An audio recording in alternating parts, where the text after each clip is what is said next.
Hello, I will be doing my presentation today on the Cuyahoga River fires. So who am I and why am I here? My name is Bridgid O'Connell and I'm the host of this session and I am the Assistant Safety Officer of this place. My topic today, I will be focusing on focusing events and particularly on the Cuyahoga River fires. And the goals of what I want people to learn today is to explain how it has changed safety laws.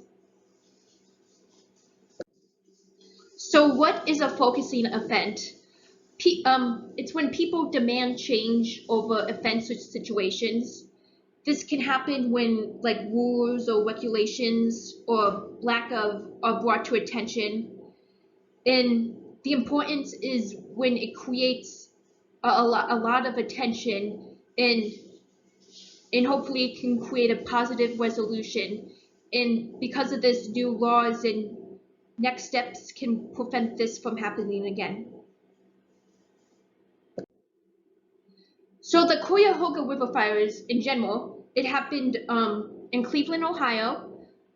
Since Cleveland, it's a fairly big manufacturing company capital. There's a lot of companies there. Many of the companies would pollute the waters with waste products, such as the water would be yellow, thick, full of clay.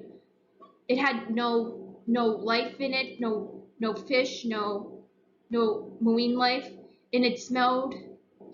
And it was one of the most polluted rivers from the during the 19th and 20th century.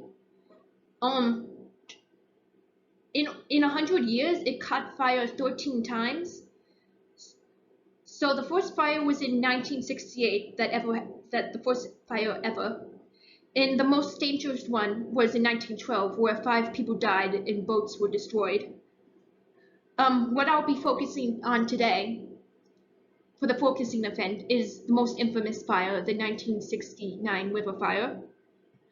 This happened on June 22nd, 1969, when oil debris was struck on fire by a spark by a train. No one died and no one was injured, but it lasted for like 20 minutes and no photos of it were ever taken. And this caused a lot of attention, which I will be explaining in the next slides. So the reactions of the people, the mayor of Cleveland, Ohio at the time, Mayor Carl Stokes, he tried to gain awareness of the fire and all the environmental things that were going on with the river, but no one really cared because it's happened tons of times before.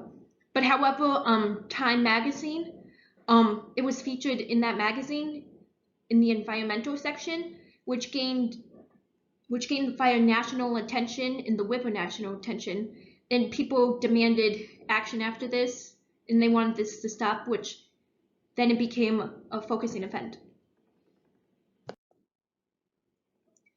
So changes in legislation that happened because of the fire. The first Earth Day happened. Activists planned a National Environment Teach-In, which later became known as this. The National Environment Policy Act, known as NEPA, in 1975. That's one of the first environmental programs in the United States in laws. The Clean Water Act in 1972. That makes sure the water is hygienic for people, swimmers, and marine life and fish. Cleanup of the Great Lakes also happened as well. So because of the fire and the action people took, all of these laws were passed. In the relation to occupational/workplace safety, companies could no longer dump materials in the water because that was the final straw, they couldn't. A new sewer system purification was done by the Northeast Ohio Regional Sewer District, and they invested over $3.5 billion on it. In the city of Cleveland itself, they expect in the next 30 years, they'll spend an extra $5 billion over the next 30 years to take care of the river, make sure it's good. So the takeaway I'm hoping you all get from this is that because of the laws that Mayor Carl Stokes did and the Attention Time magazine put on the Cuyahoga River, companies can no longer dump materials, and now the river is better because of laws. Right now, the Cuyahoga River has 60 species of fish, and it's home to activities such as kayaking, canoeing, a lot of activities. So because of their actions, these activities can go on. Thank you for your time, and if you have any questions, comments, concerns, you can ask me. I will be available after this presentation. Thank you. And these are my references. Thank you for listening to my presentation, and have a great day.